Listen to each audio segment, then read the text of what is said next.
making priceless commercials, tens of millions. Making a film about credit card abuses, tens of thousands. Getting hooked on credit cards, overpriced. Creating awareness of the problem, priceless. There are some things money can't buy. For everything else, there's 29% interest.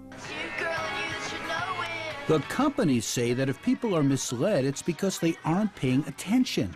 They distinguish between bad credit and good credit and call for consumer responsibility. Your choice, your chase. Today, there are more choices and more complexity about these loan products than ever before. Doug Lebda founded LendingTree.com, a big internet-based lender. And not only complexity in terms of the products, but also in terms of how to use them wisely. And all of this comes at a time when we as Americans are expected to take more financial and personal responsibility for our financial futures than did generations in the past. Doug is right. Consumers are confused, but the companies thrive on that confusion too. The focus seems to be on individual responsibility. What is the responsibility of the industry here? This is an incredibly complex world that we're living in with very, very complex products, and obviously the stakes are extremely high.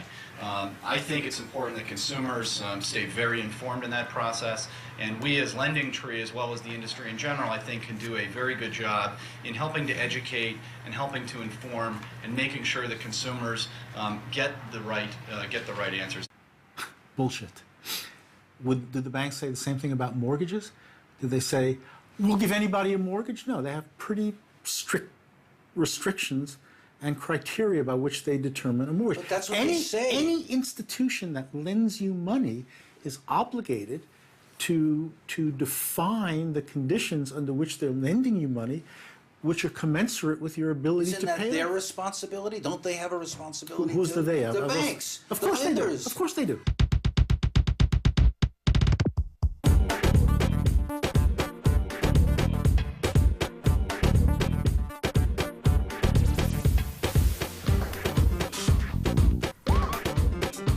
We're doomed to shop till we drop. Two-thirds of our economy is based on consumption, which leads to a rather petrifying paradox.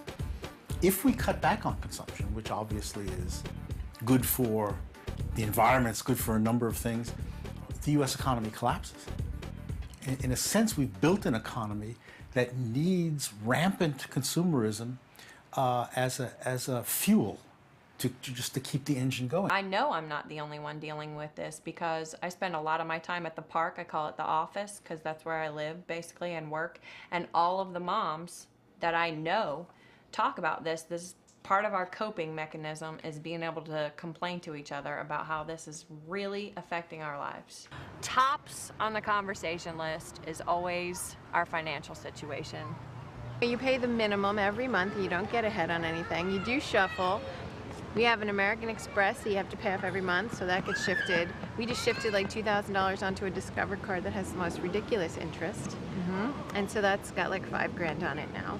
I just feel like everyone is kind of living above their means or struggling to get kind of what people could have years ago, like a house and a car. We're so used to spending beyond what we actually have that the possibility that we could end up with nothing just doesn't seem real, because when we don't have anything, we just charge it. I mean, anything can happen if people are spending fake money, getting into debt up to their eyeballs. I mean, anything can happen. It's always Christmas time for Visa. MasterCard gets presents every day. They're happy as can be when we discover 'neath our tree the finance charge that never goes away. As of Christmas 2005, the national debt stood at $8,179,165,267,626.42. Break that down, and each American share comes to $27,439.48, and that's per person. I'm going to be screwed. I don't like that at all. This debt increases on average $2.83 billion per day. The payments that we're making are the gift that keeps on taking and leaves us buried deeper every year.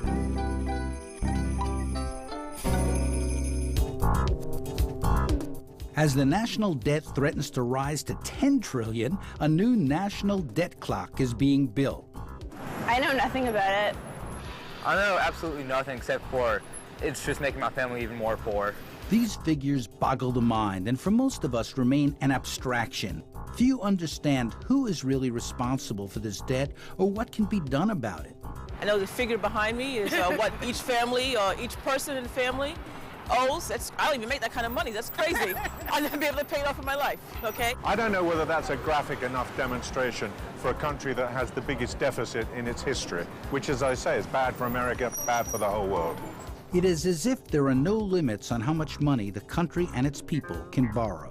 The irony, capitalist America is in debt to communist China to the tune of over $200 billion, the largest amount owed to any country. They're never going to be repaid.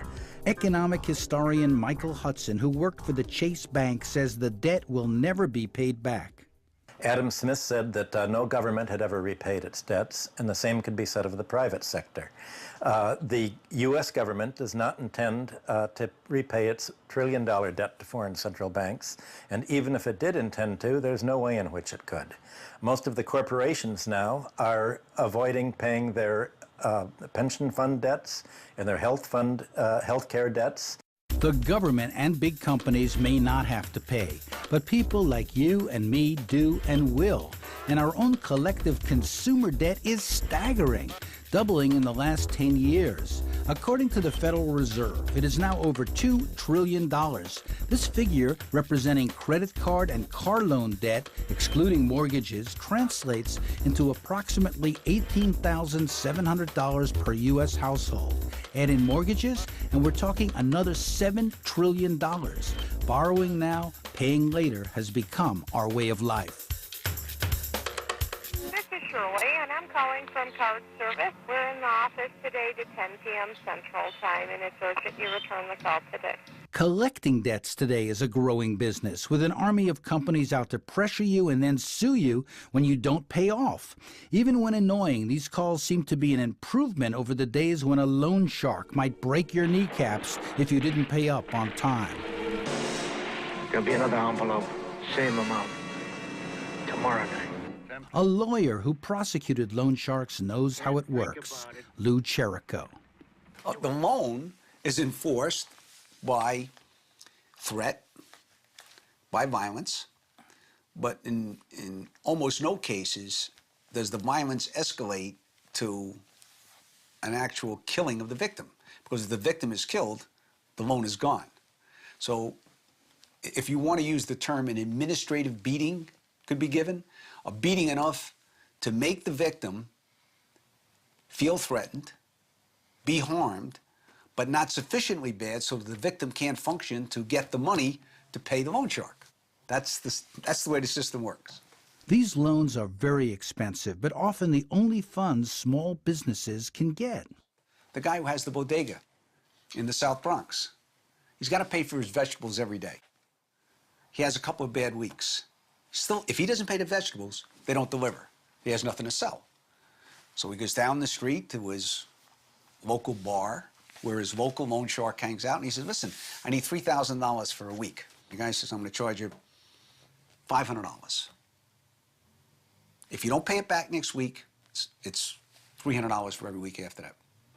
What choice does he have? Today, like the mafia, most of the credit business has gone legit, thanks to laws influenced, if not shaped, by the power and money of big banks. It feels like a conspiracy. The debt system seems to be creating a nation of scammers. Scammers on the part of banks and financial institutions, and scammers on the part of people who are trying to figure out ways to beat the system. True? Yes, I agree. I agree they're both co-conspirators. Tell me about this.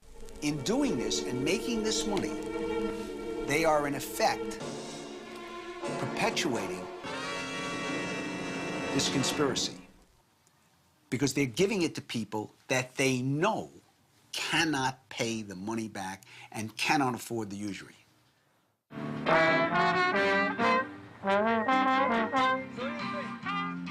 In front of a bank, musicians play Shop Around, an old song with a new relevance. Everybody seems to be in debt. Everybody seems to be behind in their bills. I am myself. Why is that, do you think? Well, taxes are sky high. Everything's going up, and we're not making any more money in our work. I mean, it's not coinciding with the rate of things going up. But the government says we've never had it better. Government don't know what they're talking about. What's that? They don't live out in the streets yet.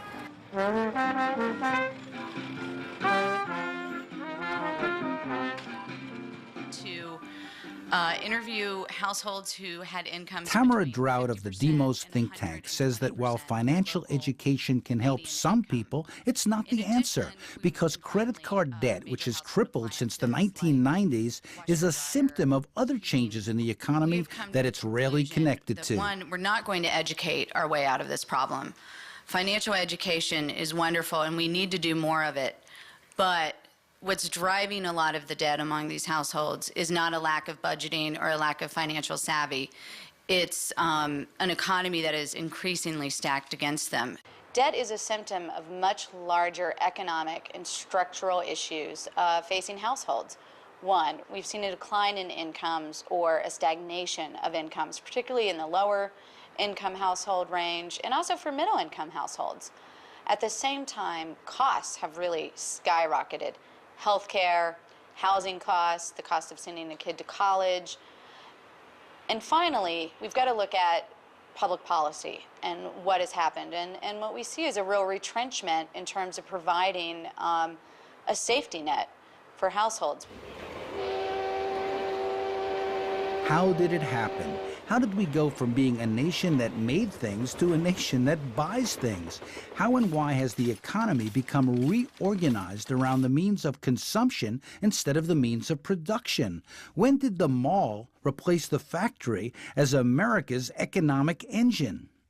People have difficulty realizing that the new economic conflict in our society is between creditors and debtors. There's still a tendency of many left-wingers to think in terms of the class war and the wars between employers and employees.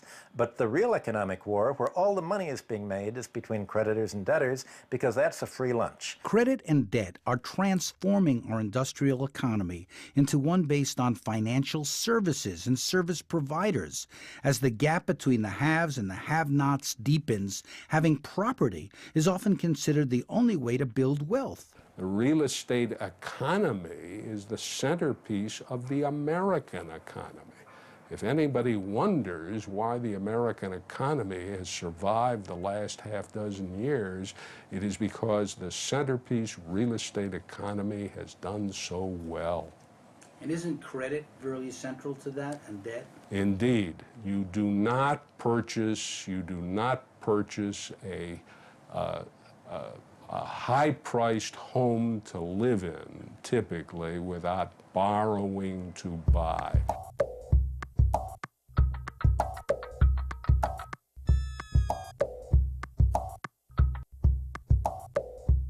But a 2006 HSBC report found that the biggest rise in housing values is taking place in what they call a bubble zone, with housing overvalued by as much as 40%, creating an illusion of trillions of dollars of inflated wealth. Yet for many Americans, reality is now spelled realty. Mr. Money, my father's been making payments on our home for years. That's called mortgage credit. And sometimes the payments may run for as long as 25 years. Years ago, when suburban families paid off their loans, they had mortgage-burning parties. Remember Archie Bunkers? Yes. Well, here it is, the bunker mortgage. The Declaration of Independence for us. From now on, we own a whole joint. 20 years old. Today, most families will never pay off their mortgages because of constant refinancing. As Napoleon said to Waterloo,